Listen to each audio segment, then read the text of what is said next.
That was a real. Oh, I'm gonna have to go throw up. Really? Yeah. Really? Yeah. It was the first for the show.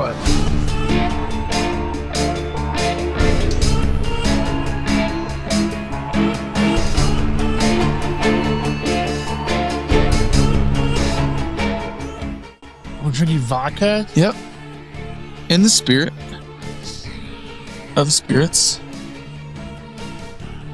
Jungle Cat, dude.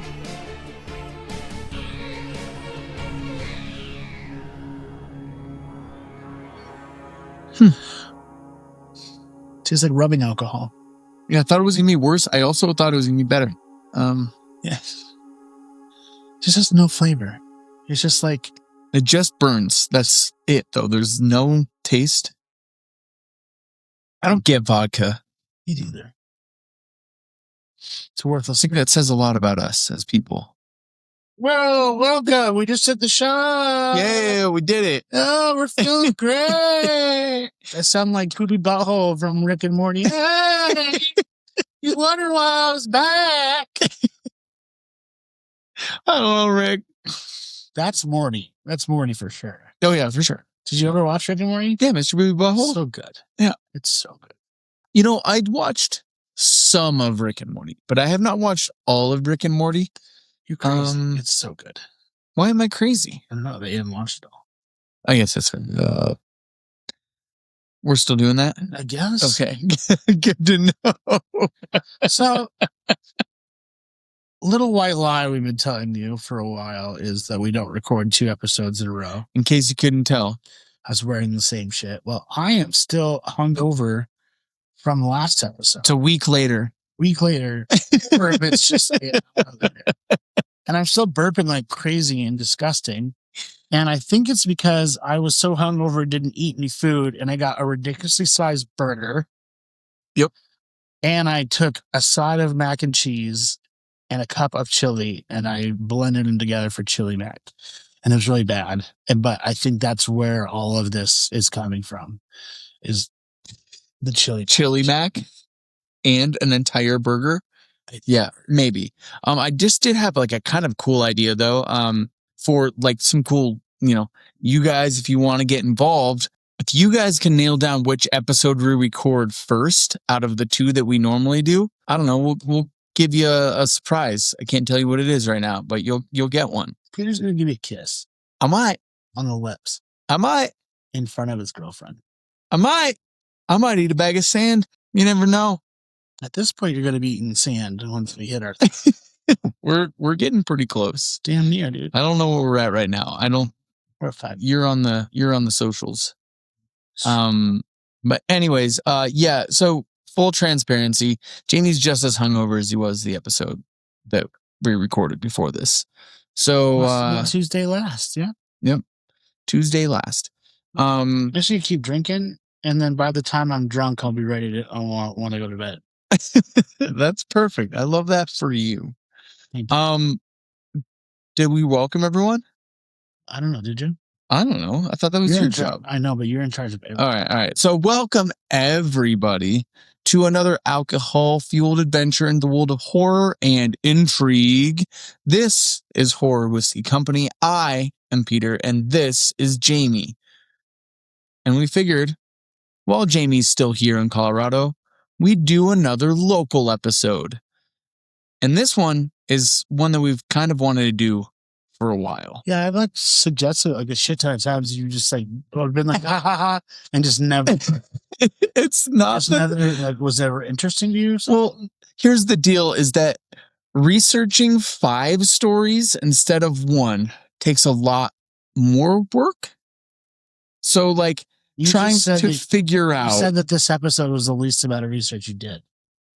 Yeah, because of other reasons, right? But normally I have to like go through and I listen to lots of podcasts and I go through all these different like articles and stuff like that. So having to do 5 of those for 1 episode sounds like a lot. He's a classic over-preparer. I guess. Yeah. Is that what I am? Yeah, you probably over-prepare. I never thought about this. No. No, I like having too much fun, dude. Yeah, I'm a fun time kind of guy where like I could do the work. I could, but I choose to have more fun instead. I don't know what it is, but I keep staring at your earlobe. It's really big, isn't it? Is it always been like I've noticed? No, it's gotten bigger. It has. Yeah. Can we pop it? I don't think you can pop it. I think it's just cartilage. Maybe I'm wrong. Now I'm getting self-conscious. I'm just gonna go like this all episode. You can't look at it anymore. What, Van Gogh? Yeah, dude. Call me Vinny. Louis stared at some. No, dude, you're making this weird. I know. It's really. Anyways, can we move on and we not talk about my ear anymore? Okay. You fucking jerk. Yeah, you can touch it. Oh, okay.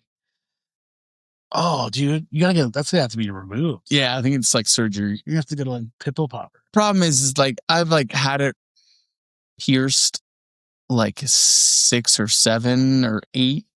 When did it start getting big like this again? When I stopped wearing my last earrings, which is interesting because normally it happens during. So it was really weird. Weird. I had like I've been wearing earrings for a while, and then I finally decided to go get like medical grade steel earrings, and that's when it started to get worse. And then when I took the earrings out because it was getting worse, it got way bigger. I wonder if you're allergic to that medical grade to steel. No, I think that's the point. Is that it's like hypoallergenic? Oh, apparently not. Apparently, I guess I don't know. But I'm not a doctor, and I know that you're not.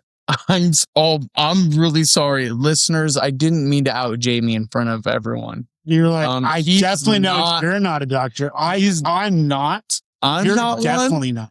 I'm not one, and you are also definitely not a doctor. How much smarter than me do you think you are? I don't think that I'm smarter than you, but I know I've gone to more school than you have. Yeah, that's true.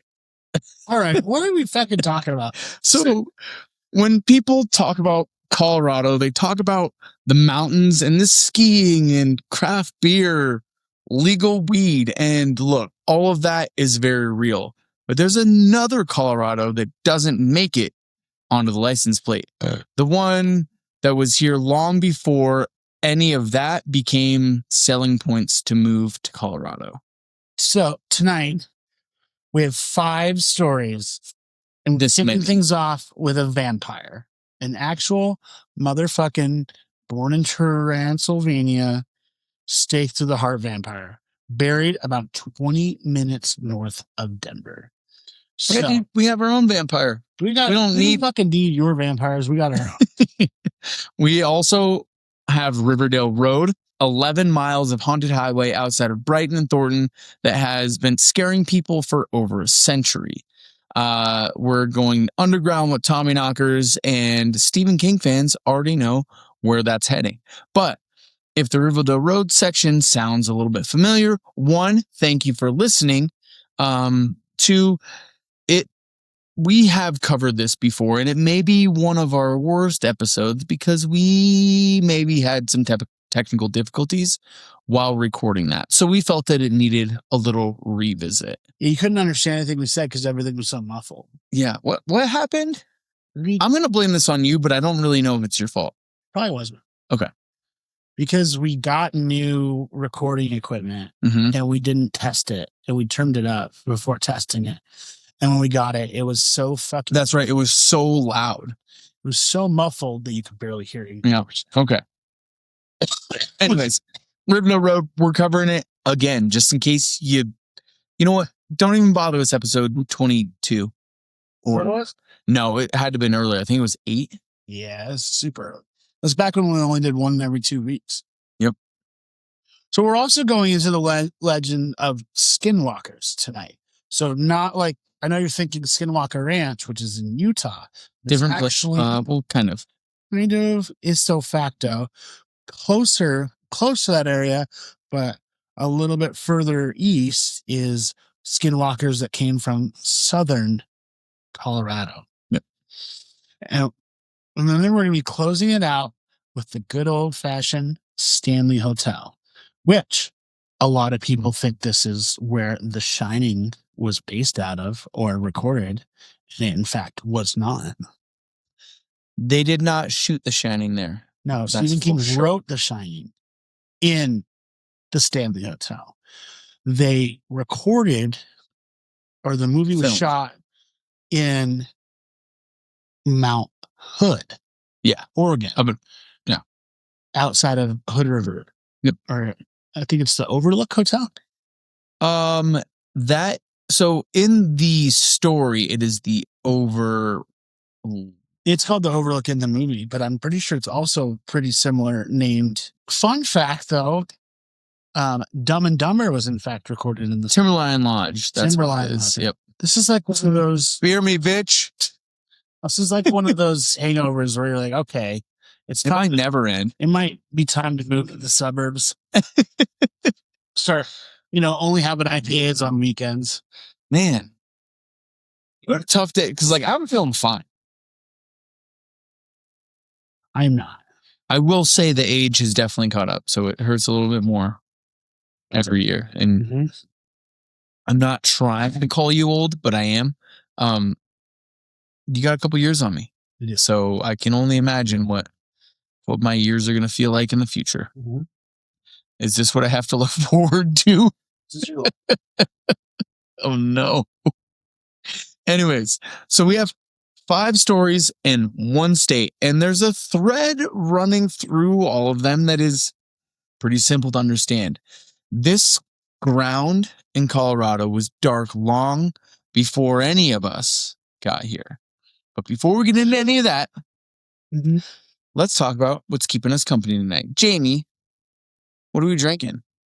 We're drinking Tona, just like the last. Yeah, no, it's Tanya, dude. Tanya, Nicaraguan cerveza. Yeah, Tanya, dude. New thing, though, is we ran out of tequila, so we're now drinking vodka. Well, I figured we'd switch to something local. We're doing a local story. We did this last time when we were covering the Snitch. We have a local vodka. Jungle Cat vodka. Jungle mythology. And for vodka, it's fine. I can say that because I don't like vodka. We were talking about it. I'm like, man, there's no flavor to this. It's just burn. It doesn't even hurt. It's just a little bit of burn. I don't think that it necessarily tastes bad. It doesn't taste good. It's very neutral. It's fine. It's why it's great in cocktails. We're hammered, dude. Yeah, probably. What else? I don't think I can get hammered. Here's this. Oh my God, dude. It's a gagger. What the fuck, man? Sorry. I didn't need to. I know you didn't mean to. Doesn't mean it didn't happen. Don't be such a bitch, dude. Everyone's watching. I'm having a heart attack. Right now? I think so. It's gonna hit it. Hit it. Fucking hurt. No, I gotta restart it, dude. Don't get out of here. Freaking Molly Crew taught me, dude. Jumpstart my heart. Take your dagger. Kickstart my heart. So usually, literally no flavor. Just I build a cocktail for this time, but I've been so busy I haven't done it. So I'm gonna have to make double next time. All right. I didn't know if you were going to come in with one, so I wish I did. I wish I would, but then I ended up getting really busy at work today. Yeah, It was 2 hours late. crushed. I think is the It's not term. ideal, especially because of how hungover I was. It's a tough day for all of us. Without further ado, so Colorado becomes a state in 1876, but people had been on this land for thousands of years before that. The Ute Nation called it home long before it had a name on any American map. And the stories they carried about this place, the warnings, the things you don't do, the places you don't go, they don't just disappear when the settlers show up.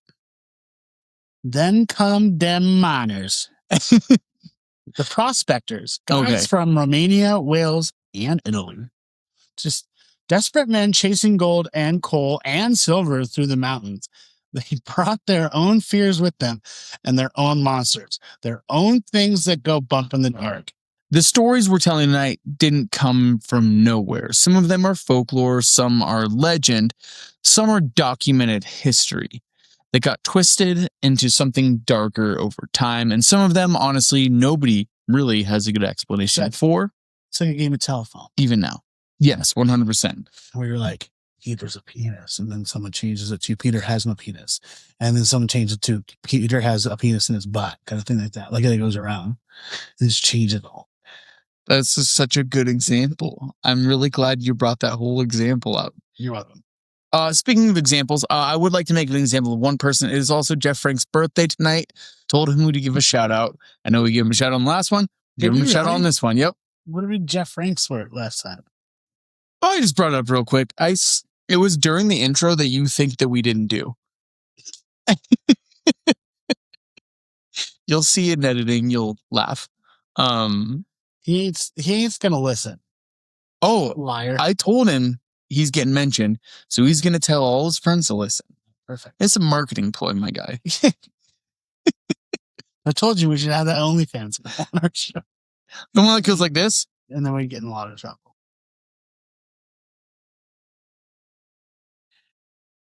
Like move. You gotta flaunt it. You know what I'm saying? Yes. All right. Where are we? So we're starting tonight in Lafayette, Colorado, 20 minutes north of Denver, in a quiet little town. With a municipal. You nailed it. Cemetery on the edge of it, and one grave that has been captivated the curious, the skeptical, and the generally terrified for over 100 years. Yep. We don't just get our vampires. We don't import them. We have them. Yep. But that doesn't make sense because he came from Transylvania. Yeah, but we made him into one. And we'll get, if that sounds confusing, you're going to understand it by the end of this. His name was Robert Paulson. What? His name was Robert Paulson. I don't get the joke. You know Fight Club? His name was Robert Paulson. His name was Robert Paulson. Just kidding. What's the tie-in with it? I don't know. It's just in the script. His name was T-Dor Glava, but they called him the Lafayette Vampire. T-Dor. What a weird name. Well, I mean, it's Theodore, but it's Czech. Or, I guess. Do they smell? Stop. Oh my God. Is it bad? I don't know why. You look at me when you're breathing, and I just wish you wouldn't do that. So sorry. So anyways, lock in, Jamie, because here we go. We are in Lafayette, Colorado in 1914. Boop, boop, boop, boop, boop, boop. Did you know that? We're in Lafayette. Oh, yeah. Okay. See? This guy shows up. T-Dor Glava. Now, he's a Romanian immigrant born in a little mining village called Lesnic, and technically what is known then as Transylvania. And yeah, it's the actual place, Transylvania. Was he a sweet transvestite? Do you get that? Do you think that's where it's coming from? From transsexual Transylvania. Is that a thing? It's Rocky Horror Picture Show. Oh my God. I 100% missed that. Okay. Sorry, well, I'm an idiot. Peter's transphobic, so he doesn't get it. So this guy is a miner by trade, and he worked marble quarries back home. And he came to America looking for something better. He lands in West Virginia first, but then makes his way west and ends up at the Simpson coal mine right here in Lafayette. Right down there. By all accounts, this guy is just unremarkable. Quiet, keeps to himself, pale, gaunt, and with deep-set eyes. He works his shifts and goes home. He left his wife and daughter back in Transylvania, so he's alone in a foreign country, going underground every day. Yeah. That's sweet coal money. I totally believe that this really weird-looking, scary-looking guy has wife and kids that, he's like, yeah, they're home. I don't know. Well, it's kind of like Renfield. Did you ever watch that movie? Yeah. Where he's just randomly. That's such a good movie too. He's just randomly around people. And they're like, oh yeah, that's definitely a regular human being. Exactly. It's definitely pale, fucking weird, freaky person. This is Oh, just a normal human. Yes, this is very similar to that. Kind of the same thing. Where it's like, that guy doesn't look anything like any of the rest of us. Does he always wear a cape? Yeah, exactly. He just looks at the stone and it starts breaking. You're like, I don't really know what's going on here. Those are some sweet sideburns you got there. Hell of Okay. a widow's peak there, sir. Yeah. I'm just seeing it like it's just a big V. Mm-hmm, exactly. So, anyways, here's the thing about Lafayette, Colorado in 1914. It's a booming coal town with guys pouring in from everywhere. Again, Italians, Welsh, Slovaks, Greeks, Romanians. Glava is one of many, and there's nothing particularly special about him, except for where he's from. Like we talked about, he is 100% from Transylvania. Now, Dracula has been it's a book at this point. Bram Stoker's Dracula came out in 1897. We're like 30 years, so 20 years actually. This is really down the road. There's some great math we got going on. Yeah. We're figuring things out. Mm-hmm. 100%. There's a stigma around that area of the globe. This dude that's showing up with like, I'm sure he's like on his like big bachelor quest. He's not drinking anything at all. Everything's red for something. He's probably not looking hungover. No. His eyes aren't sunken. He's probably looking just Sprite. Just kidding. The exact opposite. He looks like dog shit every single day because he's just drinking a lot, man. Mm-hmm. I figure that's where you're going with it. Mm-hmm. He looks like Jamie does. Fuck you. Then 1918 hits, and the Spanish flu tears through Colorado like a goddamn fish. Lafayette isn't spared. Quarantine goes up. Indoor gatherings are banned. People are dying by the dozen. Why didn't they just come up with a shot from Moderna? You know what's crazy is like the Spanish flu, like smallpox or Spanish flu thing was like such a huge deal, and history books will forever write about it. But we also lived through one of those, and like maybe one of the most formative times of our lives. We will. It's nuts to think that it wasn't like what made us what we are. It made it worse, dude. Things are bad right now. So Glava gets sick. There's no family in Colorado. Nobody to take care of him. He dies December of 1918. He's 41 years old. That's him dying. Is that me? He just lays down. I'm 41. Do I just die from hungoverness? We'll see, dude. I'll talk to you. I'll text you tomorrow if you wake up. Okay. You wake up. If not, I don't. You feel bad?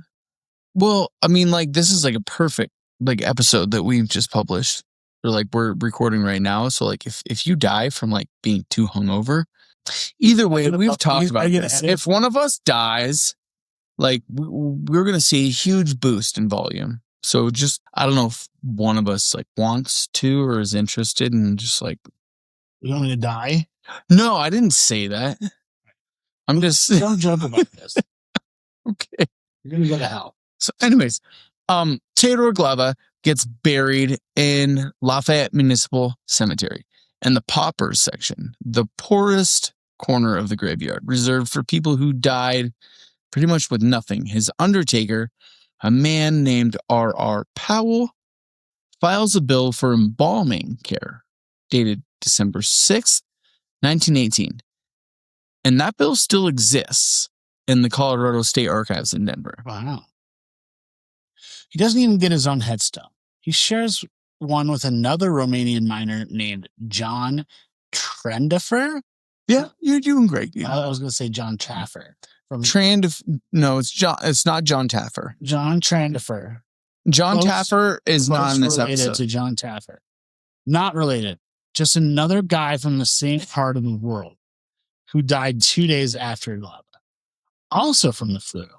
A friend named George Lazar makes the headstone himself out of concrete, and it straddles the dividing line between their two separate plots. Wow. Just really care about our are immigrants here in Colorado. Oh, I'm pulling up the picture of his gravestone so you can see it. Oh, cool. It's pretty cool. Yeah, it's not bad. For whatever reason, they're like, hey, these guys are literally too poor. We're just going to do one grave on this side, one grave on the other. It's really sad, but it is, like, I guess having an unmarked burial ground is like the saddest thing ever. Oh, for sure. They're at least sharing, and you know what? I hope they love it. Maybe they're gay in heaven together now. Yep. So the headstone is where everything starts, because Glava's side reads Fodor Glava, born in Transylvania. And then there's this little small cross. And then it says Austro-Hungaria, died December 1918. His name from here on out, for the most part, until like the mid 2010s, which is crazy that it took this long to figure this out, gets reported as Fodor, not technically Theodore, Yeah. Theodore, like T-E. Apparently, like in the writing, and I don't blame this guy. How do you fuck it up? Yeah, I don't blame him, but like maybe he fucked it up. I mean, we're looking at the marker right now. It's a T. That just looks like a T.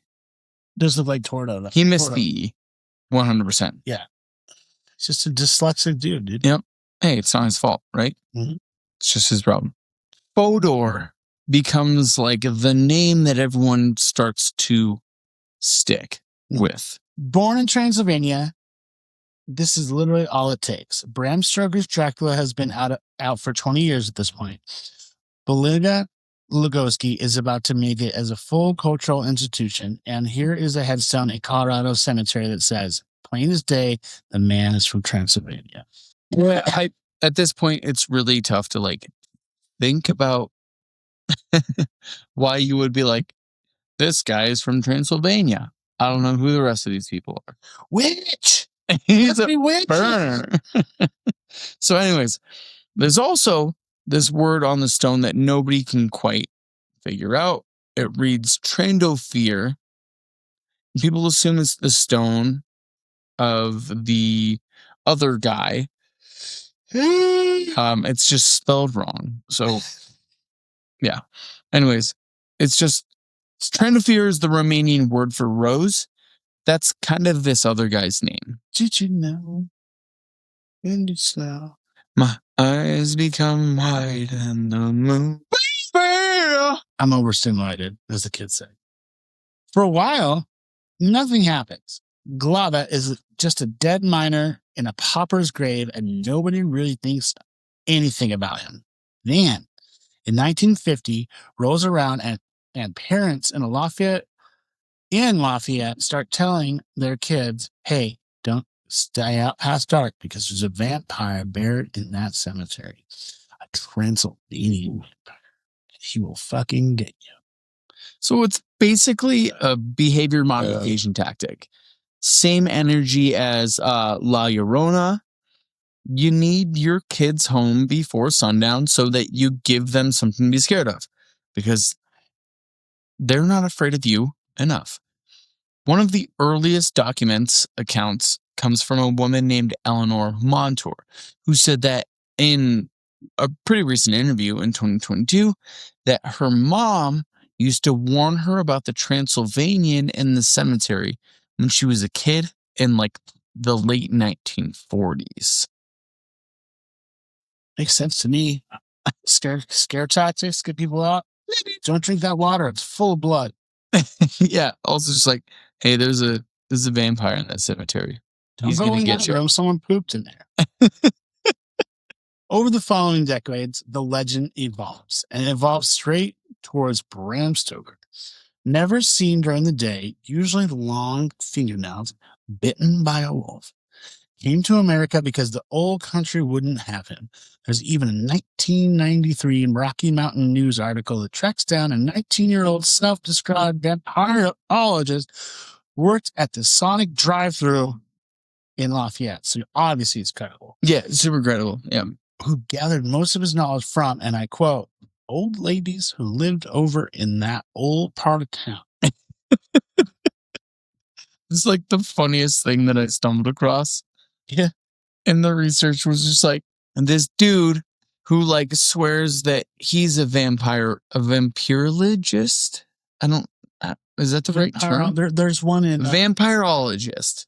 There's one in Philadelphia that has a vampire. Does she do dances like that? It's a vampire hunters museum called the Vamp Museum. And he has a whole bunch of vampire hunting artifacts at his museum. You said he do TikTok dances? No. Oh. I'm sorry. Damn. He'd really bump our numbers up, I feel like. We could get him on, yeah. We can interview him though. If he'll let us. I don't know. I want to trust this kid a lot.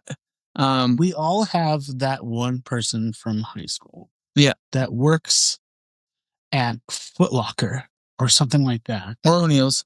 And has a business card that says assistant manager, Foot Locker, rapper. Underneath. Yeah, it's not the second thing. Vampirologist or rapper. Vampirologist. Vampirologist, assistant manager at Foot Locker. Yeah, and they pass that out when you get your order. Yeah. Yeah. It's totally fair. Mm-hmm. But at some point, and nobody really knows exactly when, this escalation hits a boiling point. A group of locals decide they need to handle this situation. They go to the cemetery at night. They dig up Fodor or T-Dor Glava, and what they find confirms everything they were afraid of.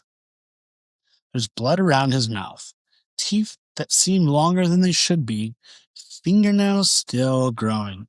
So what do? They drive a wooden stake through his fucking heart and put him back into the ground. So I don't know if that hit as hard as it needed to, but like literally they dug up a body. This is granted in the 90s. Mm-hmm. Maybe it's Blade. Did Blade influence this? Maybe. Well, it was like interview with a vampire. That was 93 was Bram Stoker's Interview with a Vampire. Yeah, maybe I don't know what it was, but 100% like they went and they're like, I think that's the vampire. Some good old boys. He's messing with us at the local bar. They're like, you know what? Dig him up. Digging him up for good. We're figuring it out now. Which, if you think about most of these things, other than maybe the fingernails still growing, but a lot of those things are just common. Well, he was legitimately embalmed, apparently, which doesn't happen super often. I don't know why he was embalmed, but it's like it's meant to keep the body kind of like stay from the elements, make right? It stay. So yes, we're gonna have we have like gums would recede. Mm-hmm. And your fingernails also like maybe keep growing. They're more dependent on nutrients than anything. Give a hard time when I do stuff like this. Yeah, I don't love that. Like, a little gross. Yep. You got the hiccups? Getting there. You drunk bastard in this house. Anyways, to these people, this was 100% proof that this guy was a fucking vampire. So instead of being like really totally normally rational people, they're like, hey, we should probably just stab this body that's been dead for like 40 fucking years straight to the heart. What else can you do? I mean, fuck you, dude. Jesus Christ. Oh, look how mad you got me. Oh my God. There's nights of endless pleasure. Oh, wow. Oh, wow. That was bad. There were nights when the wind was so cold.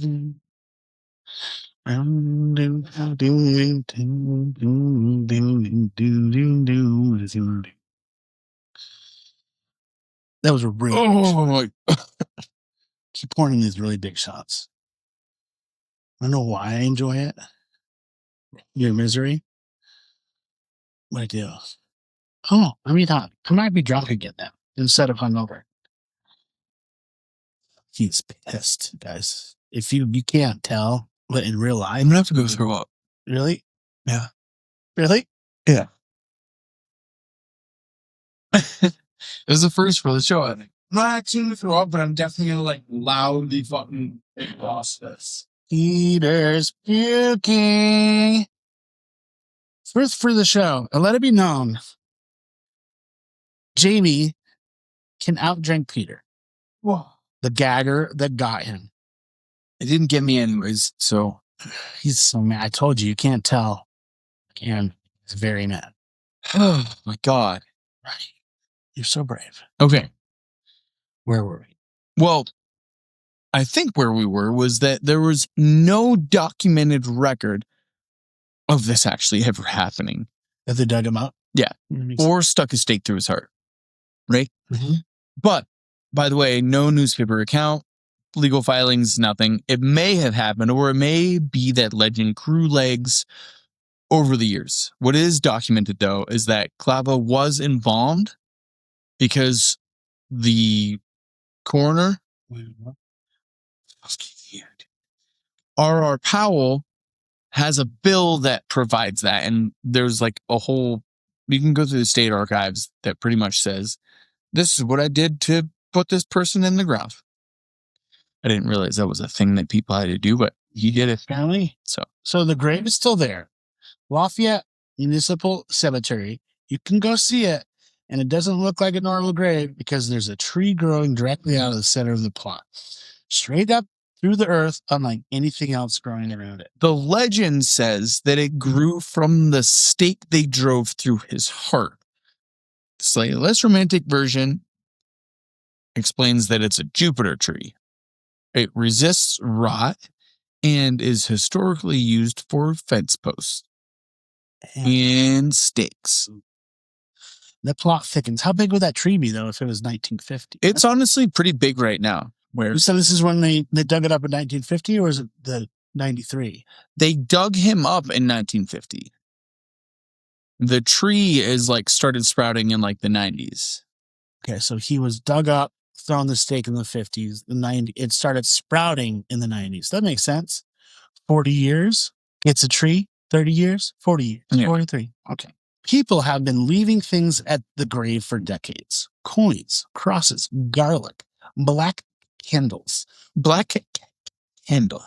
handwritten notes, little glass vials of salt. There are red rose bushes growing nearby too. Has absolutely nothing to do with that, huh? And the legend says they grew from his fingernails. Paranormal investigators have visited. Equipment has gone haywire, wildly fluctuating readings, and nothing, just like every other paranormal investigation, is conclusive. Yeah, there's not a whole lot to say. It's just all bullshit. There are also consistent reports going back decades of a tall, thin man in a dark coat with with long fingernails just sitting on the gravestone. I'm like legitimately seeing Freddy. I was thinking Count Chocula. Giant widow's peak.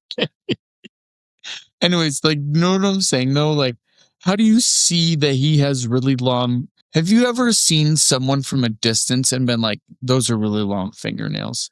No, but I'm not much of a distance seeing expert. Oh, really? Yes. Judging by my thick glasses, I think you know I'm not a expert in the fields of far and distant seeing. Every now and then I have a conversation with you and it feels like I'm in the movie Cousin Vinny or My Cousin Vinny. Why? When like he's talking to this lady and he's like, you could see what this has happening through this steam, through this dirty screen, through this gross window, through this bush, through this tree, into the parking lot of whatever like happens. And then he like pulls out a tape measure and is like, how many fingers I'm holding up? And she gets it wrong. And he's like, I think you need a new prescription. She's like, oh, I don't know. I guess so. I don't think I need a new prescription. I've just been blind. No, I think your prescription is just great. Love your doctor. You want a shot? No, I have plenty of shots. Puker, Steve. I can't even. I didn't even puke. I'll throw up. They call him Hurl It Again, Peter. Probably puking Peter.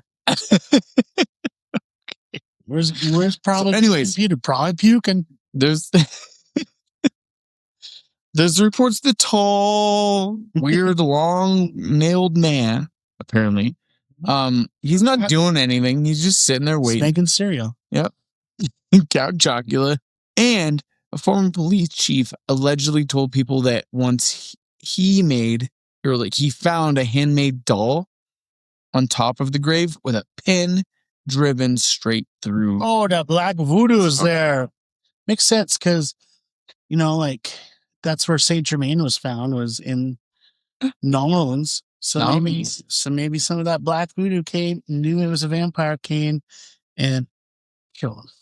Yeah, no, for sure. It's 100% one of those things. It's like, if you're bad, if you're dealing with bullshit, you're going to get bullshit. Unrelated note, someone also listed the dirt from the gravesite on eBay at one point. The city officials got notified and they took it down. You can't buy the dirt. That's fair. So T-Dor, also known as Fordor, also as TG Money, was not a vampire. You don't know that. He was a coal miner from Transylvania who came here looking for something better, worked underground, and died broke in the middle of the pandemic. The scariest thing about this story isn't the stake or the tree of the man in the dark coat. The scariest thing, 100%, is that they just took a dude that died and made him a vampire. I feel like that happens a lot in the late. Yeah, people will just want to jump on and lash on to shit, for sure. Rest easy, T-Dor. T-Dizzle. T-Dizzle. You be sleeping. All right. Oh, whoop. 11 miles. Moving on. That's all this is. 11 miles of winding 2-lane road connecting Thornton and Brighton, just north of Denver, running alongside the South Platte River. No streetlights, blind curves, cottonwood trees closing in on both sides. People call it the most haunted road in America. It's actually one of the most. The most? No, it is. The most it's just haunted road is in New Jersey. Really? Huh? You drove it? Not yet. For fun? But I will. I don't have a car. Oh, really? Because I drove this one for fun. I know you didn't. Nothing happened. And in the daytime, it's actually pretty beautiful. It's open farmland, nearby rivers, mountains in the distance. Nothing particularly scary about that. But once the sun goes down, we'll be grooving. Something just shifts. Paranormal investigators who spent time out there describe this as a very specific, creepy feeling. Like you are not alone on this stand here. So before we get into, this is 100% a ghost jogger phenomenon. Mm-hmm. And the Phantom Camaro and all that, we have to back up a little bit. Because before all those legends, explain to me those. So yeah, we'll get into them, right? This land belonged to the Ute people, and the earliest stories of Riverdale Road don't come from settlers or paranormal investigators. They come from what was already there.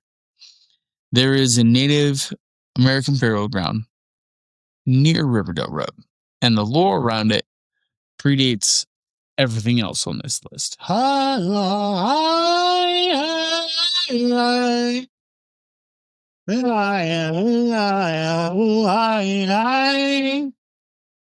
Return to innocence. I didn't know what you were doing. So I was singing Enigma. Okay. I don't know that song. No. Yeah, you never heard Return to Innocence? No. It's a fucking banger. I'm sorry. Maybe this was a little racist that I just did, but I'm sorry. I am a little drunk from vodka. I'm no longer hungover. I am drunk. Welcome to the transition. He's a trainee. I'm transiting. According to the oldest local stories, the burial ground places a curve on anyone who trespasses. A curse, not a curve. They put Either a little way, curve. it's a curve. Little curve, man. Say a little Hey, curve on your do one of these. Yeah. That's what I did. It's a little curve. And the land itself is alive with entities, spirits that move through the world by taking animal form. A coyote on the road is a good omen, something protective watching over you. A gray fox, though, that's evil. That's something wearing an animal like a disguise. I'm never going to look at a gray fox again in the same way because I'm probably never going to see a gray fox in my life. I don't think I've ever seen a gray fox. Thanks for that. It's a big thing. So that idea of spirits taking animal forms, slipping between worlds, wearing creatures like a coat. That's not just a local ghost story. That connects to something much older and much darker that we're going to get into it later tonight. But for now, let's just file it away because the ground on Riverdale Road has a very specific history. And everything that came after, every legend, every sighting, every story, built itself right on top of this really weird foundation. So, in 1859, an Ohio man named David Wolpert comes west, chasing gold. Doesn't find it, but finds good farmland along the South Platte River instead. He built a 2-story brick mansion in what we now call 9190 Riverdale Road, the Wolpert family farm. It was for decades, and by all accounts, it's a fine house and a successful operation. Wolperts, the mansion changes hands a lot. It was a drover's inn for cowboys, a gambling den in the 1920s, and reportedly a brothel. You all right? I have so many hiccups. You hammered now? Yes. Reportedly a brothel. After the Wolperts, the mansion changed hands a lot. A drover's inn for cowboys, a gambling den in the 1920s, and reportedly a brothel. At some point, the owner allegedly gets so drunk he loses the property in a card game. A murder happens in the property at some point too in the 1950s, though the details are like really murky and I think it's mostly just legend.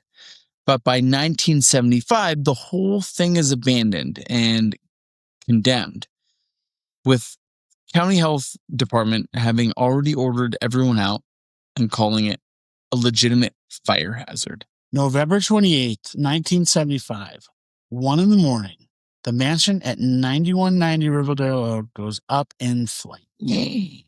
The Denver Post covers it a few days later. No fatalities because nobody was inside. That's probably why no one died, because there was no one there. That building was already vacant, and all that's left is the remnants of the walls and those big iron gates out front. That's real history. Condemned building, probably arson or vandalism, with nobody home. This is not the legend, though. The legend says that the last owner went insane and that one night his wife and his children were sleeping.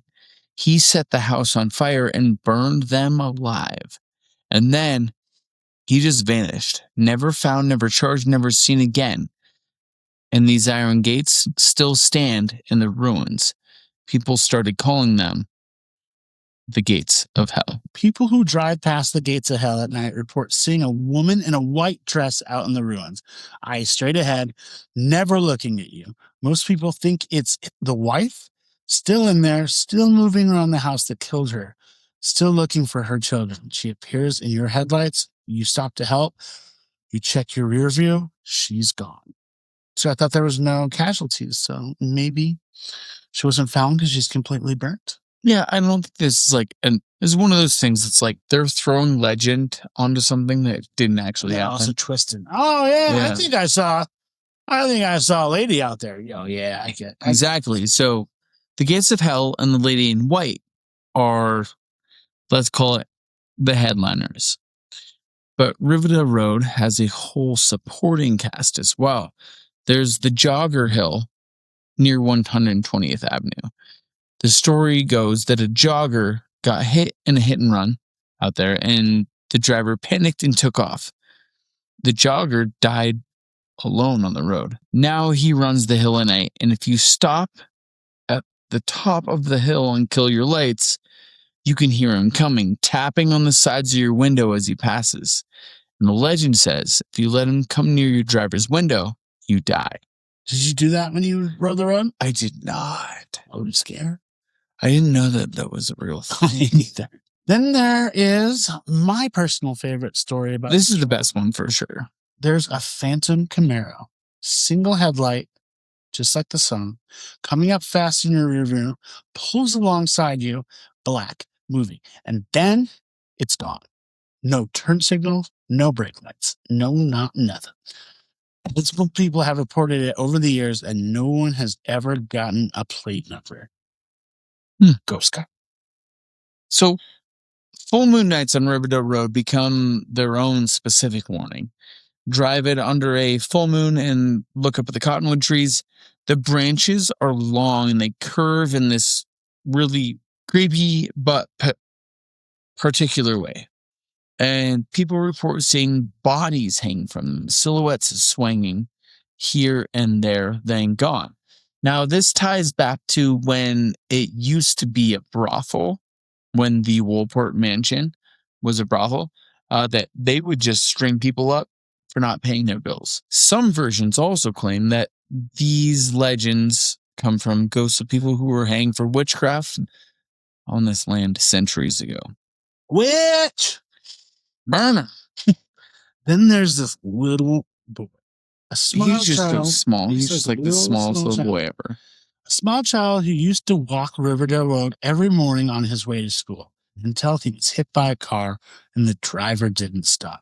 Now he walks the road at night, and everywhere he goes, he leaves bloody handprints on road signs, small hands, child-sized hands. And the sign spells out, "Help." By the morning prints. By the morning prints, they're gone. Help. So some versions say that it wasn't one kid. It was a whole school bus full of children that crashed out there. I remember that. That's what I remember hearing. Yeah. Small handprints showing up on car windows. There's some children laughing in the wind when there are no children around, obviously. There's no documented evidence for either version, but it's legend. I've heard this. I did not experience this. I should say at this point that I have 100% gone and driven since the last time we did the episode. All of Riverdale Road. Twice? Down and back. When? It would have been Halloween last year. Ooh, scary. At night?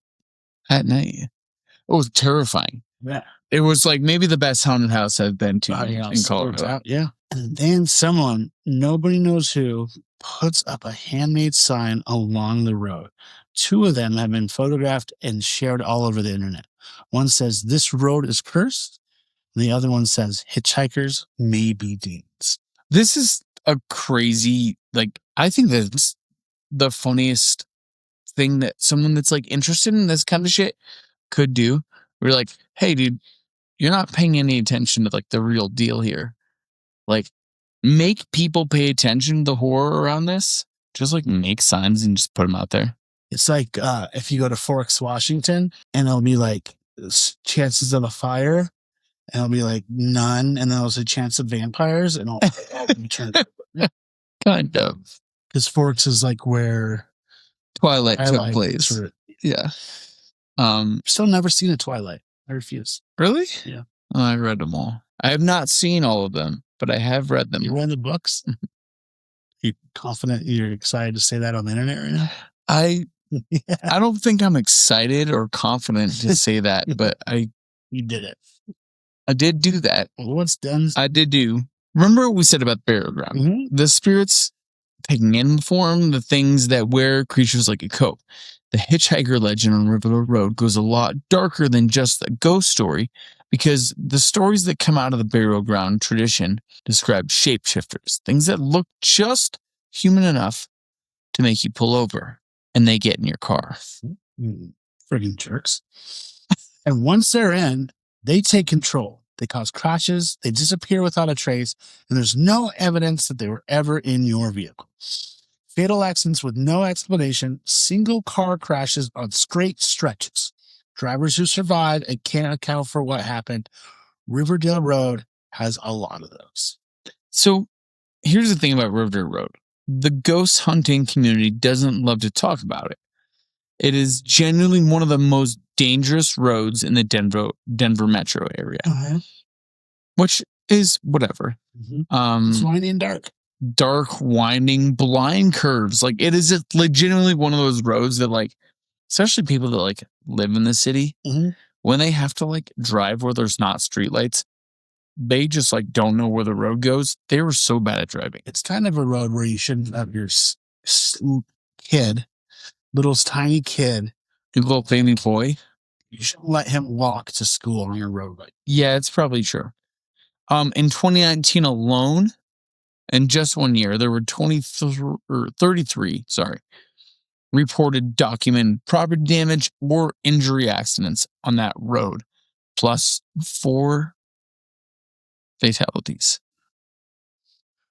Thornton PD gets media calls about the haunting basically every Halloween, and their response is always the same. They're aware of the urban legends, and they haven't been able to locate any calls related to them. What they do have documented are real crashes, real deaths, and real danger. Yeah, I went to the haunted house there. It's awesome. Where's the haunted house? It's gonna be on the south side, like where it first start. It is not the Frightmare compound. 95 to exit 225, 5 miles west to the tree farm. Yeah, dude, you know what I'm talking about. You were a driver as well. You can tell. Man. It's okay, don't look it up right now. Haunted house.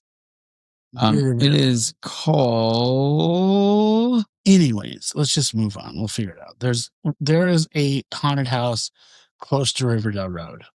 Oh yeah, for sure. I went there, like literally just. Anyways, it says it be scary. Peter be saying it be scary. It'd be scary. It was fantastic. It was like a hayride kind of thing. Other than Universal. Oh, remember the haunted hayride? Yeah. No, it's just Field of Screams is what it's called. Yeah. Haunted Field of Screams. Really, really good. Honestly, I would say I was impressed by it. Better than Universal Studios.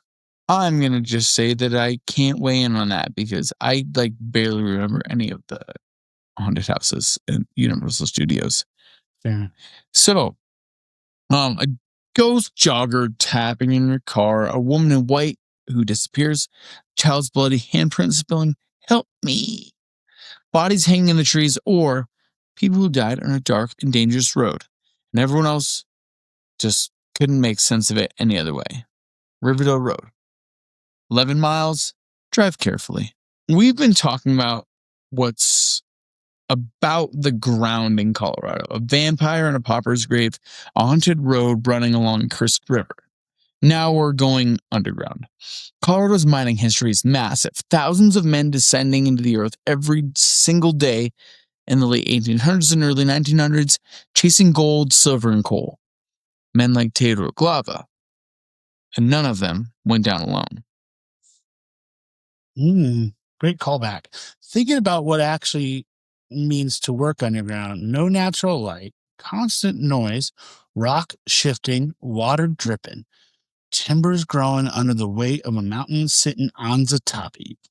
The air is bad, the spaces are tight, You are very aware that the only thing between you and being buried alive is wooden supports. And luck.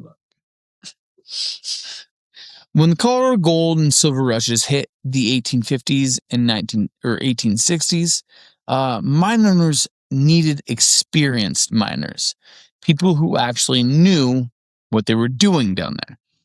They turned to Cornwall, England, because apparently the Cornish had been mining tin and copper for centuries and were simply the best in the world at it. Mine managers would go to these Cornish miners and ask if they had family back home who could come to work. The Cornish would also always say something like, well, me cousin Jack over in Cornwall would come. Could you pay his boat ride? And that's how they got the nickname Cousin Jacks. And they flooded into Colorado by the thousands. They brought their skills, their knowledge, their techniques, and they brought something else with them, a legend they've been carrying out of tin mines of Cornwall for generations, about that actually lives in the dark underground. And what's been making those sounds in the rocks? They call them Tommyknockers. We'll get there eventually. Mm-hmm. The whole Tommyknockers thing is really interesting. Tommyknockers.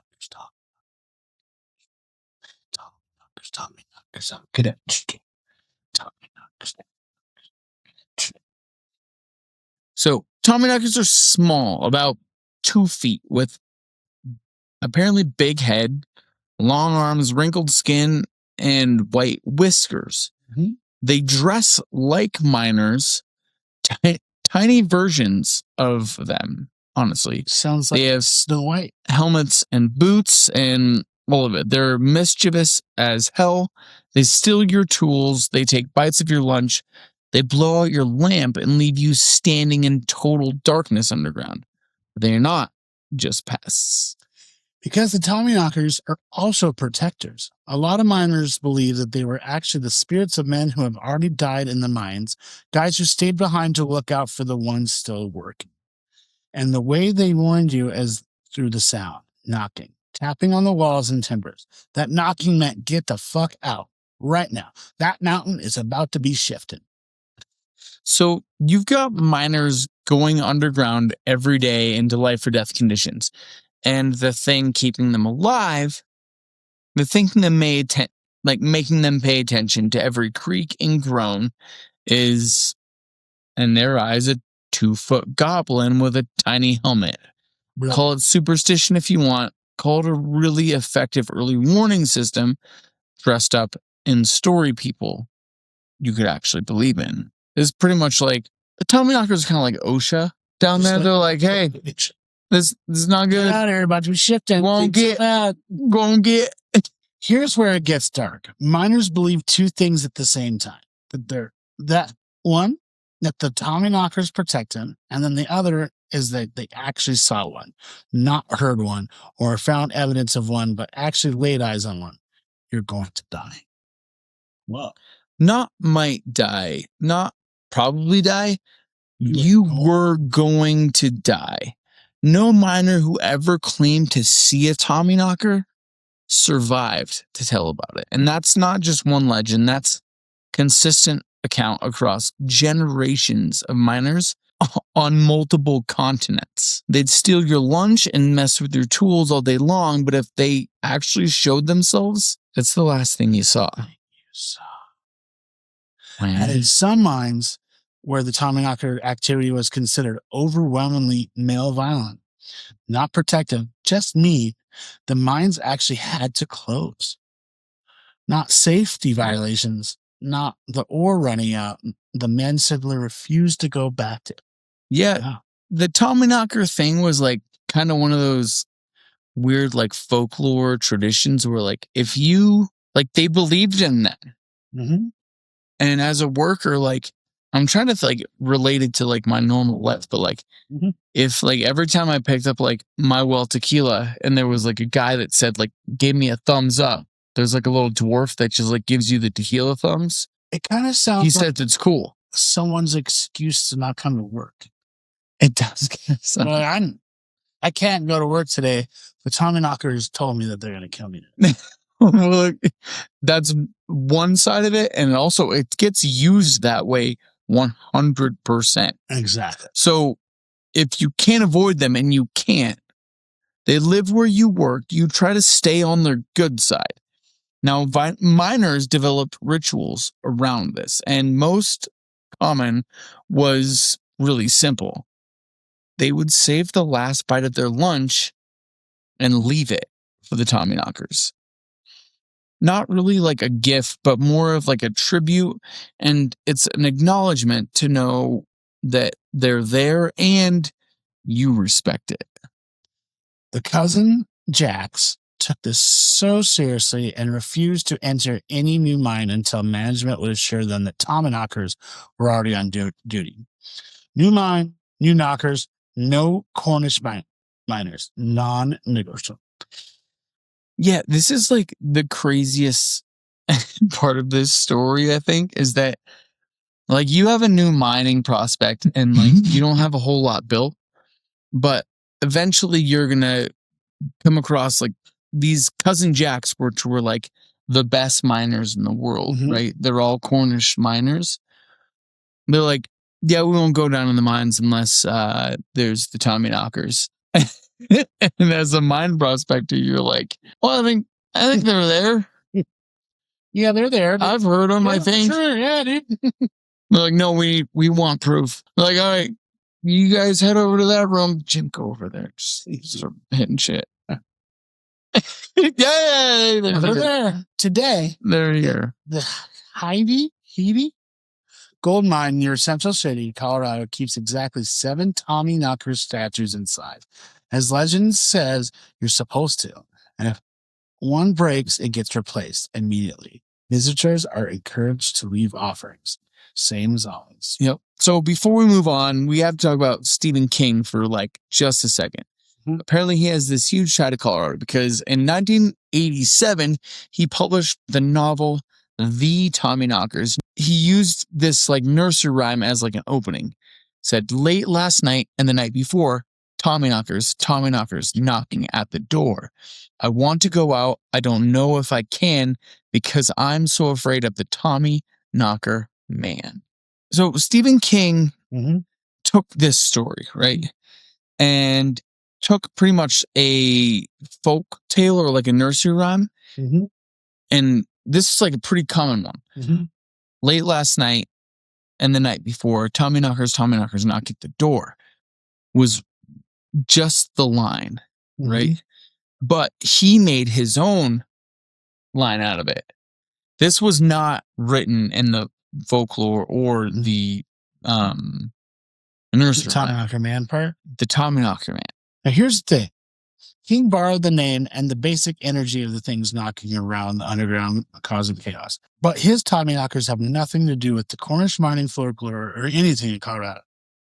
In his book, they're aliens, buried in the woods in Maine, taking over a small town. Great book, completely different.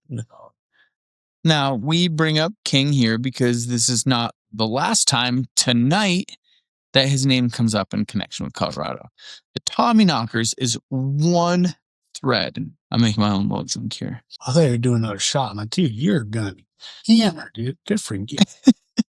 Because there's a bigger connection with Stephen King in Colorado. The Tommyknockers is one thread, but there's another King story, a much bigger one that grew directly out of a single night he spent in the Colorado Hotel, and we'll get there. But first, we need to talk about bigger something or bigger. Bigger. Oh, I think so. Yeah, way bigger. What do you want to talk about? We need to talk about one thing that makes Tommyknockers look downright friendly. The Tommyknocker Brewery. Yep, we've been there, dude. In Idaho Springs has been open since 1994, as named after legend. Sitting in an old mining town where the real thing was what's taken dead seriously, people drink beer named after the creature that miners believed would kill on sight. And if you go there, the whole dining room is completely painted in Tommyknockers. Yep. Yeah, it's awesome. It used to be it was always my place that I would stop. Like, it's tough though. It's like right in the middle of the drive, and it's... Well, it was when I lived in Denver, that was where I would stop on the way home to get dinner. Okay. Because they used to have this open-faced green chili burger. They have fantastic green chili anything. Oh, there. it's very good. Yeah. Their green chili poutine or green chili fries, very wonderful. Okay. Never gone. Please go. I highly recommend it. Okay. So here's where the Tommyknocker legend really like becomes a big deal. It's what people do when they're put in genuine terrifying conditions with no control and no explanation for the dangers around them. The rock talks. Men die around them without warning, and the mountain is alive and indifferent. So if you invent something that makes sense of all of this tragedy, something that gives the danger a face, even though that face is 2 feet tall and wearing a tiny helmet, it makes more sense. T-Dor went down into the Simpson mine every single day, into the dark, into the sounds, into whatever the rock was saying to him. Maybe the Tommyknockers were there trying to warn him about the flu that was coming. Oh shit, dude. It's the guy from the first story. Maybe he Tommyknockers, man. Full circle. Wow. All right. So we're going to keep moving on, though. We sure are. Before we get into this one, okay, we need to address it. The Skinwalker is not a ghost story, and it's not an urban legend that grew up around a condemned building or misread headstones. This is a living, sacred part of the Navajo spiritual tradition, and the Navajo are very, very clear about this. They do not want outsiders like you or I talking about it. We're not supposed to say that at all. At all. Yep. So native scholars have already said it plainly. When outsiders start talking about this stuff, it opens up a flood of questions about beliefs and traditions that were never meant to be public. That is how the culture survives, by protecting what is sacred. So we're going to be careful tonight about what we say and how we say it. We're not going to pretend that we have the full picture, because we don't. Nobody outside of the Navajo community does. Yeah, this whole thing is really interesting because we have like bits and pieces of who the Skinwalkers are. Mm-hmm. We're not supposed to talk about them. It's like a big deal to the Navajo people. Mm-hmm. Even discussing it is problematic. But at the same time, we also like don't have a ton of information because and I like have all the respect for Native people and their beliefs. Mm-hmm. But anytime you're trying to keep something so secret because of your beliefs in it, that's problematic. If people don't understand what you're talking about because you have to keep it secret, that's a problem. So anyways, going back into this whole thing, what we can tell you is what's in the public domain in this story. The general shape of it, the Colorado connection, and documented encounters. And we can tell you that there's a lot of people, sober and credible and terrified, have reported seeing something on the roads and the fields of American Southwest, namely Colorado, that they simply cannot explain. Something that's looking and wearing like an animal, but not one. I feel like all of us at some point have, like, when you look over, like briefly, mm-hmm. and you think you see something. Yes. And then you double take it. Gone. Shit's gone. Yeah. I think all of us have experienced that at least once. Yep. I 100% agree. Yeah. So in Navajo, the word is yee. No. I gave you this one specifically because I wanted you to just really try your best. Which translates roughly to with it. He goes on all fours. A skinwalker is a witch, not a ghost or demon in the Western sense, but a human being who chose to walk the path of dark power. And the price of the power is unthinkable. The initiation requires killing a close family member, usually a sibling, and the act breaks something fundamental in person. And what comes through the break is the ability to shapeshift. So sacrifice your brother so you can change into whatever you want. Crazy. these witches wear animal skins In the form of a cougar. Literally, they're Power Rangers, pretty much.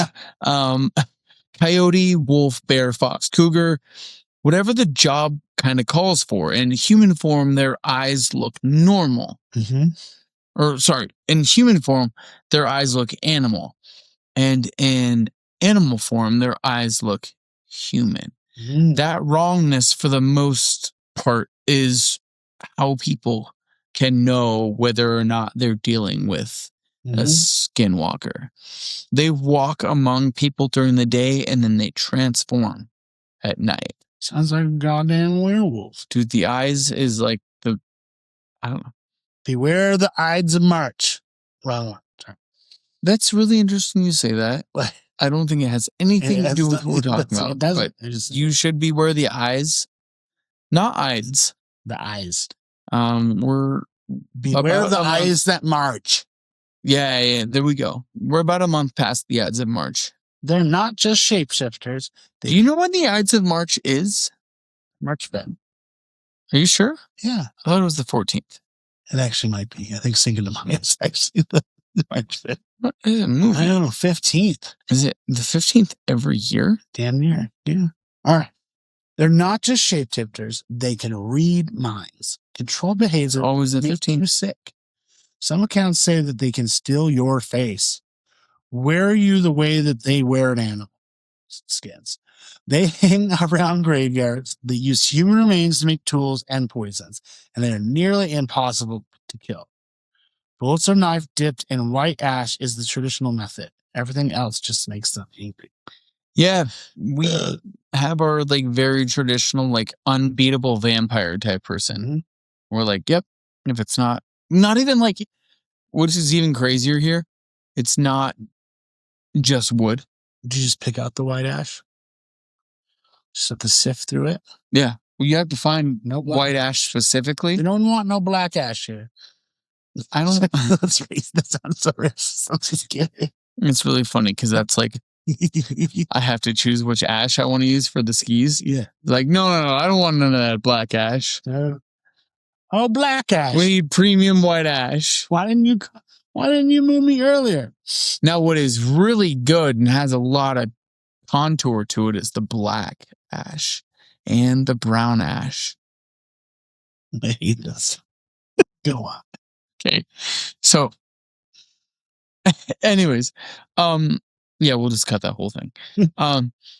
Remember what we said at the top of the night. This ground was dark long before any of us got here. The Ute have lived in Colorado and Utah for centuries. Their territory covering most of what is now Colorado and Utah, and they have their own long history with the Skinwalkers. Not as something they heard about, but as something that they kind of came to term with. The history between the Navajo and the Ute is brutal and complicated. There was a warfare, there was slavery. The Ute captured Navajo people and sold them. And then the Ute sided with Kit Carson during the Civil War, helping force the Long Walk, which was the removal of 8,000 Navajo people across 300 miles of brutal terrain. Generations of violence, generations of betrayal. And according to the legend, the Navajo cursed the Utes for it. They sent Skinwalkers into the Ute territory. Yeah, and the Ute have like kind of spoken about this. Their elders describe specific stretches of land in Colorado and Utah as being on the path of the Skinwalker, places where this veil is thin. We've talked about them like specifically in southern Colorado, like Crestone and other places like that. Weird like vortexes. It's not surprising that these kind of legends would pop up specifically around these places. Riverdale Road, the burial grounds, the entities are taking animal form. And the gray fox that means something evil is watching, that wasn't just a texture and ghost story. That was the edge of this story. People who report Skinwalkers encounters, there are a lot of them. Across all of the Southwest and into Colorado, describe the same things consistently. An animal that moves wrong, too fast, a little bit too upright, joints bending in the wrong direction. Eyes that glow red or orange when the light hits them. Not reflective like a normal animal, but something else entirely. A shape that's almost familiar and then suddenly just isn't. Yeah, the Hitchhiker stories are one way that these kind of things like really figure for us. There's someone on the side of the road at night, a human enough to slow you down. You stop, they get in, then something is immediately wrong. The voice is wrong, or the way they're sitting is wrong. The eyes, something accounts like Men in Black. why these. Yeah, what are you doing? I'm sitting wrong. Can I chop it? Come on, dude, let me chop. Okay. I need to do this though. Chop. I don't know what you're doing. What are you Go doing? ahead and chop. Ready? You gotta move your hand first, though. Chop.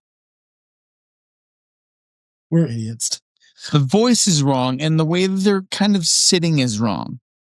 There's something in the eyes. Some accounts describe the driver going into like a kind of like fugue state, losing time and losing control of the car, coming back to themselves like miles down the road with no memory of what had just happened. There are accounts of them knocking on windows at night, scraping at doors, making sounds just outside of the range of what you can identify. They mimic voices too, calling out in the voices of people who love to draw you outside. There's one account of family living near Ute territory heard their daughter's voice calling them from the tree line at night, and the daughter was asleep in her bed. It's like in Spaceballs. Yeah. Lydia, dearest Lydia. He goes, fooled you. You see that? It's been so long. It's so good. I don't remember that. I know I've seen Spaceballs, but I like literally don't remember that at all. So Rick Moranis is like, or like the Darth. He's Vader. Darth Vader. Or what's his name? Anakin. No, it's Darth Hutter. No, Anakin's like the real Star Wars one. He is Lord Helmet. Yeah. And he makes himself sound like Princess Druidia's dad. Oh, please come to me. And so she finally goes out to the sand. When he goes to hug her, he changes into Lord Helmet and he just goes, fooled you. It's so funny. It's been a really, really long time since I've seen that. So, anyways, at this point, we also have to talk about Skinwalker Ranch, because if you've heard of Skinwalkers at all, this is probably where it came from. Now, in technically Utah and Colorado, I would say it literally starts about 200 miles from where we are. Right on the edge of Ute territory, a 512-acre cattle ranch lives in the Uinta Basin. The Ute have a specific name for that stretch of land. They call it the Path of the Skinwalker, and for generations they've refused to go anywhere near it. In 1994, a family called the Shermans bought the place to raise cattle. They thought they found the perfect spot. 18 months later, they were gone, just fled. In the time, they documented cattle mutilations so precise that they looked surgical, with no blood at the scene, UFO sightings, crop circles, and wolf-like creatures that led Terry Sherman shot at a point-blank range with a .357 Magnum multiple times, and he blocked right away. Yeah, he literally like came in touch with like a little, like he said it was a wolf. Mm-hmm.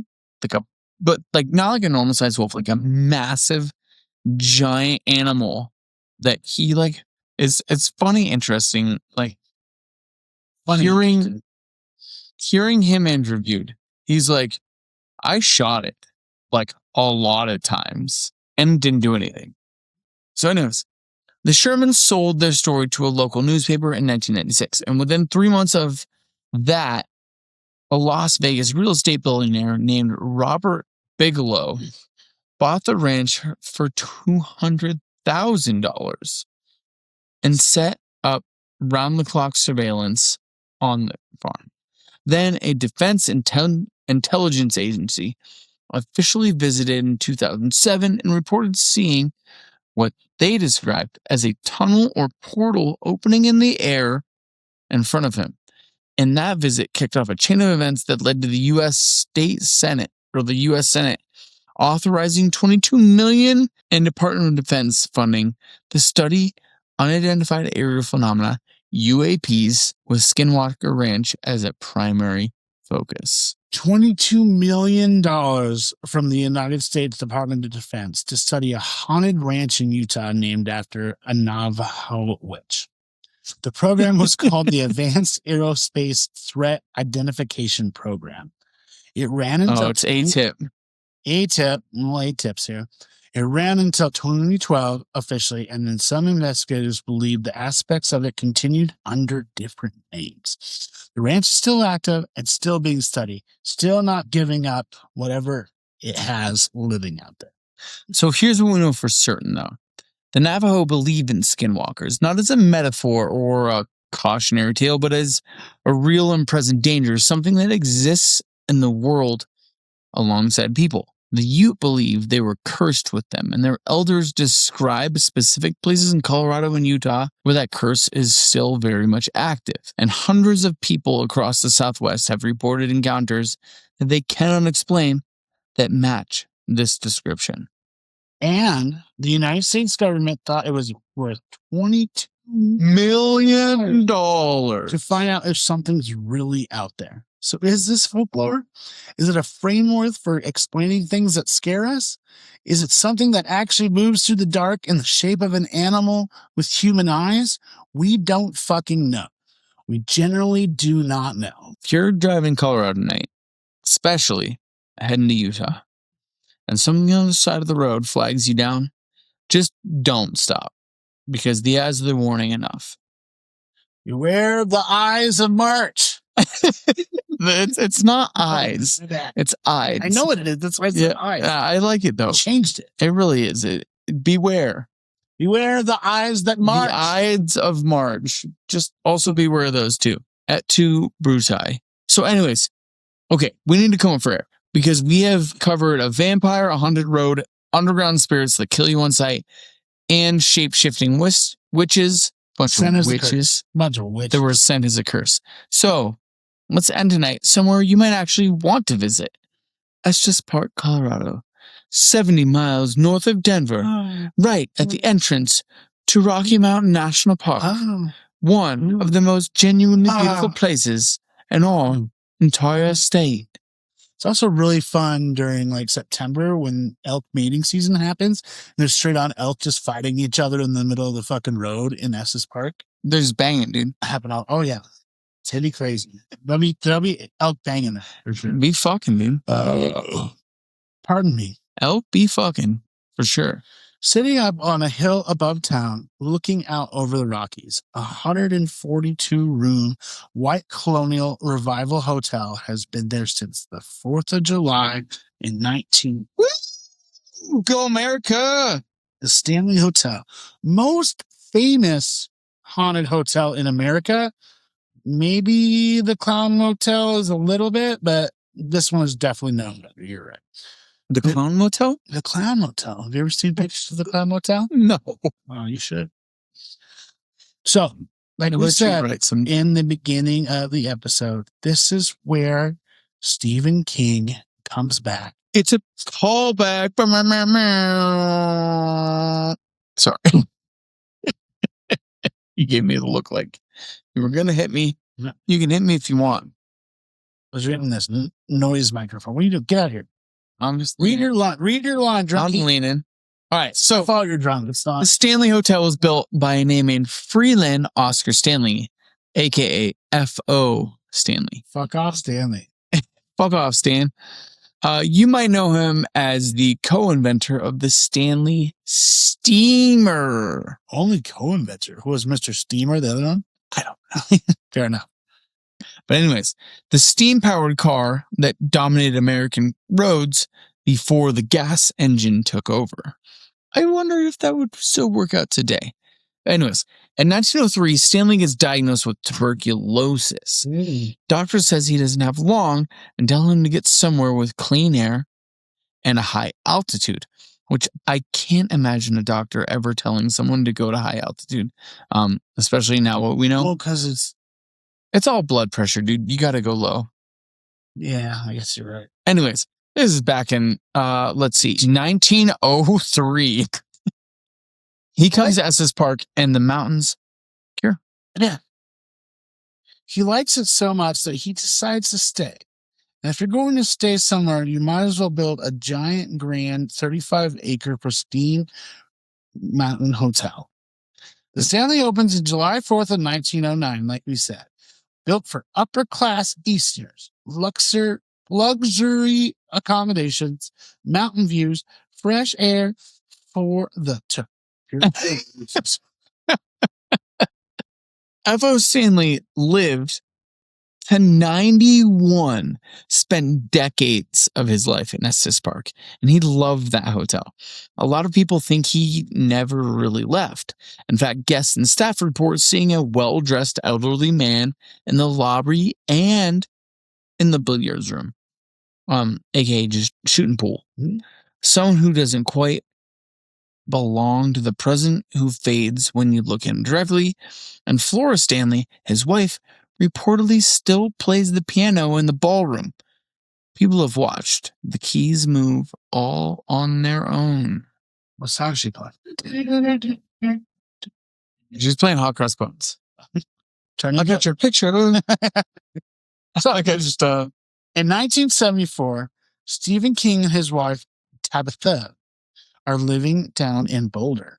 And the King is working it's just Stephen King. The King is working on a project that isn't coming together. He needs a change of scenery. Locals suggest Estes Park. They've heard about the Stanley, and King and Tabitha drive an hour north and pull up to the hotel on its very last night of the season. Everyone's checking out. Nobody's checking in. They ask if they can get a room, and the answer is yes.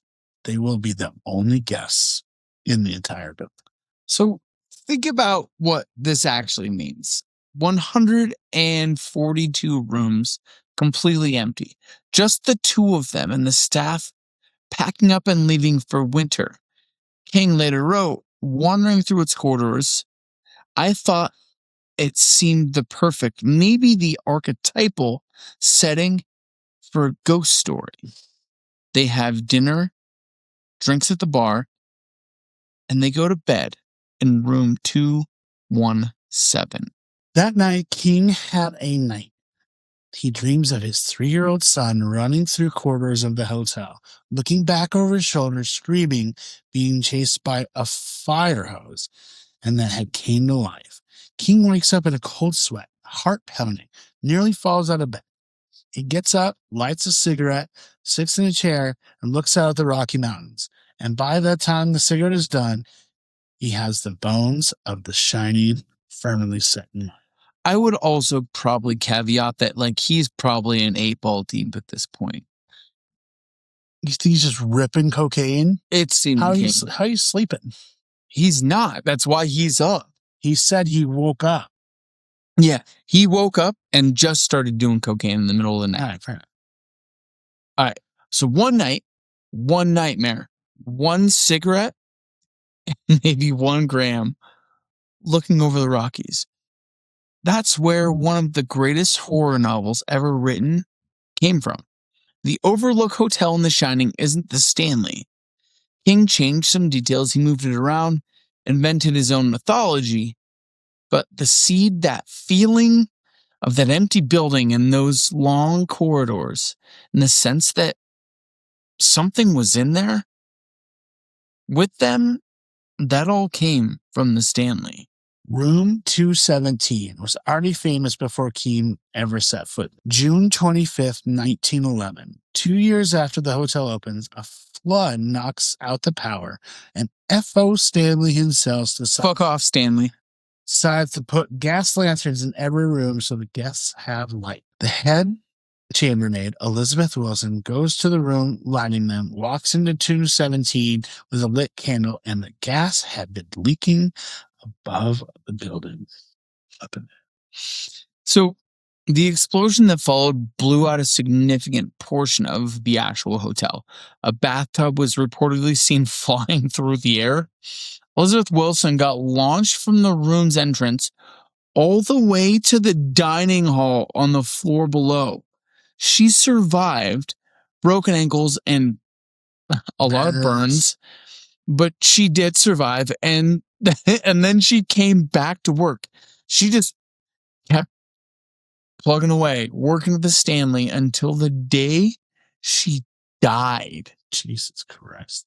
Most guests and staff believe Elizabeth Wilson never really left. Room 217, guests wake up to find their luggage unpacked, nearly arranged evenly, and then they left it packed. Lights turn on and off on their own. The feeling of someone sitting on the edge of your bed. Elizabeth apparently still takes her job very seriously. And one more room, 217 detail worth knowing. In Kubrick's 1980 film adaptation, the one that Jack Nicholson is in, the famous room is numbered 237 instead of 217. Now, the reason is that Kubrick used the Timberline Lodge in Oregon for the exterior shots. And they asked him to change the room number to something that didn't exist in their actual building because they were worried guests wouldn't want to book a room associated with that. Yeah. If only they fucking knew. Right? Oh, yeah, 1,000 people would fucking do it. I will be completely... You could not book a single room in your hotel, and I guarantee you 365 days of the year, you would have someone booking that room out. Oh, yeah. Beyond 217, the Stanley has a full roster. Boom. Fourth floor. Guests hear children running, laughing, giggling on all hours of the night. Goddamn kids. And closest door opening and closing on their own. The fourth floor used to be an attic that had covered into rooms and female employees. Or 4 female employees.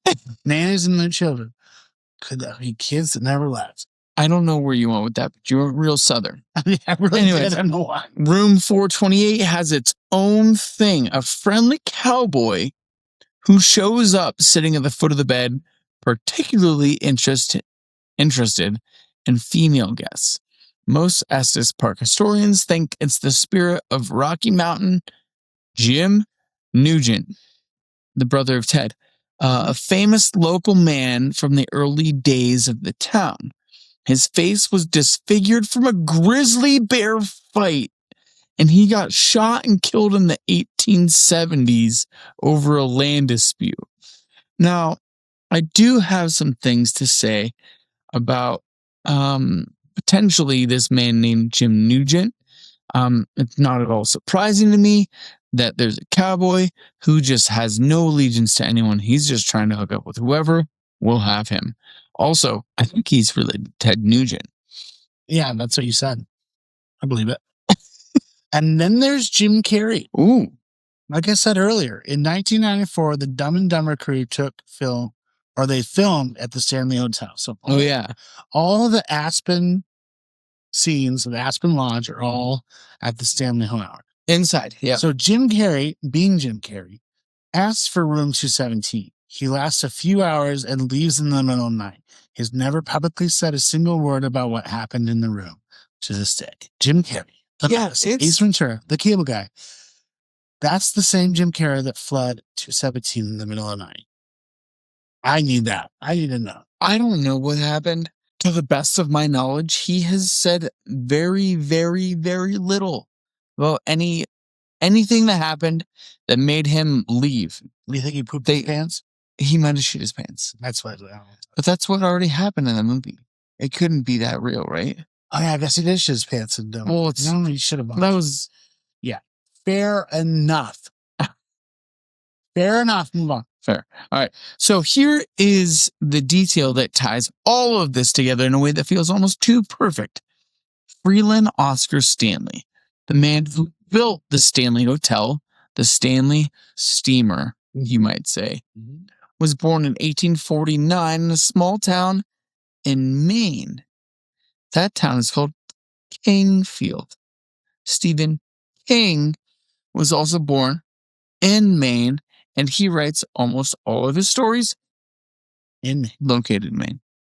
The man who built Colorado's most haunted hotel and the man who turned it into a legend, born in the same state, and the hotel builder literally born in a town called Kingfield. Was Was it fate? Coincidence? Something else pulls the strings from the very. So the Stanley is 100% still there. It's still open. It's doing quite well. And you can book room 217 want. In 2025, the entire hotel complex sold for $400 million to a new ownership group. The most haunted hotel in America, going for $400 million. And they played the uncut version of The Shining on a continuous loop in every guest room 24 hours a day. They sure do. You ever stayed there? No. Yeah, it's long. It's expensive as piss. You been there? Yeah, I've stayed there. You've stayed there? Of course I have. So I'm on my way. Where? Yep. You stayed there? No, we are not going to stay there because it's way too expensive. Yeah. But I am going to go see Ben Nichols and Lucero play live at the Stanley Hotel. Mm-hmm. So this became I am thing so in the punk rock excited. community because Murder by Death. Yeah. They started doing it. Well, they did their Halloween show. They would do it New Year's every year. Was it New Year's or was it Halloween? New Year's. Okay. And then that was the only band. Murder by Death is so fun. Like they're like, yeah, they're. I don't want to call them opera or like not opera, but they're goth rock, goth opera. Yeah, it's like goth rock with a cello, assassinating cellos. All right. We started tonight talking about Colorado's dark underground. A vampire buried in a pauper's grave because of where he was from. A haunted road built on a cursed land. Spirits in the mines that killed the men who saw them. Shape-shifting witches unleashing an events of acts of war. And a hotel that pulled one of the greatest horror writers who ever lived into its quarters on a cold October night and didn't let go until given him everything he needed. None of these stories, though, came from nowhere. They all grew out of this ground. The Ute knew it, and the Navajo knew it, and the Cornish miners knew it. Theodore Glaba, he knew it, and every day he went down in the dark. And Stephen King knew it too. And one night in one room watching a cigarette burn to nothing while the Rockies sat outside his window, not the awful, awful baseball team, the actual mountains. Colorado is beautiful. The mountains are real. The sky here is enormous. And something has been here for a long time, watching all of it. And that's Colorado, everybody. A vampire, a cursed road, mine spirits, shape-shifting witches, and a haunted hotel that produced one of the greatest horror novels ever written, all within a few hours of each other, in a state that people move to specifically because it seems nice. And it really is. As long as you can deal with forever transplants that think that they're natives and the continued rising price of everything you've ever loved and cared for. Yeah, dude. Specifically, rent. Yeah, that's what I was saying. Rent is too damn high. These goddamn renters. These goddamn renters. I don't think it's the renters actually the problem. I think it's the owners, but we're not going to get into that. Unless some owners want to give us a house. Hey, if you own a house in Steamboat and are feeling like renting it out for like a very modest price, please jump in the DMs. We'd love to hear from you. Like, I don't think you understand how much it would mean. Let's be borrowing in that, yo. So we started tonight in a quiet cemetery in Lafayette with a Romanian coal miner who just wanted a better life, ended up getting staked through the heart by his own neighbors. Then we drove 11 miles on one of the most haunted roads in America, got warned about demon hitchhikers, and then found out there's a ghost child out there rapping, "Help me in the blood" on the signs.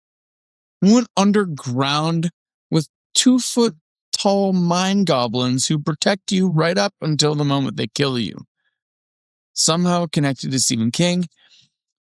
We talked about Skinwalkers as carefully as two very non-Navajo can manage, and closed out at the Stanley Hotel, where one nightmare exists and one cigarette gave the world The Shining. So, all right, before we get out of here, if you haven't left us a rating and a review yet, please do that. Wherever He's doing his Wyoming voice. You guys better listen. Your process. It takes 30 seconds and generally helps us out.